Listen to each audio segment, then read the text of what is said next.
মুহাম্মদুর রাসূলুল্লাহ সাল্লাল্লাহু আলাইহি ওয়াসাল্লাম বলেন যে আল্লাহ রাব্বুল আলামিন বলেন যে আদম সন্তানের প্রত্যেকটা কাজ তার ব্যক্তির জন্য, আর প্রত্যেক কাজের বিনিময় আমি নেক কাজের বিনিময় আমি রব্বুল আলামিন 10 থেকে 700 গুণ সব বাড়িয়ে দিই। কিন্তু বান্দা রোজা রাখে একমাত্র আমার জন্য। রোজা রাখে কার জন্য? as-sawmu li wa ana ajzi bihi।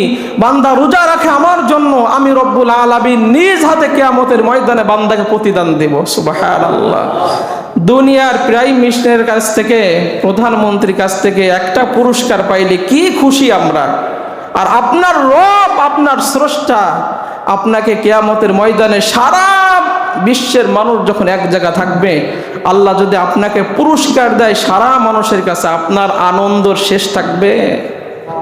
আমরা এখানে যারা আছি প্রত্যেকেই চাই যে কিয়ামতের ময়দানে এই রোজা রেখে আল্লাহ রাব্বুল আলামিন বলবেন, বান্দারে আমার জন্য রোজা রাখছিস, আজকে নিজ হাতে আমরা তোর প্রতিদান দিব। নিজ হাতে। আমরা কি আল্লাহর হাতে প্রতিদান পেতে চাই? চাই না? ইনশাআল্লাহ তখন আমরা রোজা ছাড়বো। রোজা ছাড়বো।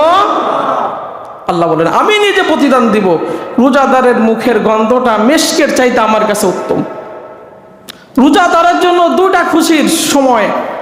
সারা দিনের ক্লান্ত শরীর নিয়ে যখন ইফতারের টাইম হবে, রোজা ভঙ্গ করবে, ইফতার করবে, তখন সারা দিনের ক্লান্তি দূর হয়ে বান্দা খুশি হয়ে যায়।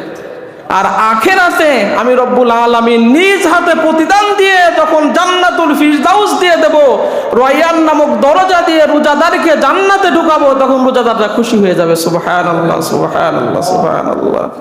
সম্মানিত ভাইরা আমার, এই রোজাদারদের জন্য স্পেশাল জান্নাতের দরজা থাকবে, রায়্যান নামক দরজা। আল্লাহ রাব্বুল আলামিন বলবেন, বান্দারে নিজ হাতে সবার সামনে রোজাদার ব্যক্তিকে পুরস্কার দিয়ে দিলাম, আর পুরস্কারটা হলো, হাদিয়াটা হলো বিনা হিসাবে আমি রব্বুল আলামিন পুলসিরাত পার করায়া সামনে যে দেখো জান্নাতে ঢোকার জন্য রায়্যান নামক দরজা আমার ফেরেশতারা সাজিয়ে রাখছে অভ্যর্থনা দেওয়ার জন্য। এই রায়্যান নামক দরজা দিয়ে রোজাদার ব্যক্তিরা তোমরা জান্নাতে প্রবেশ করো, খুশি হয়ে যাবেন।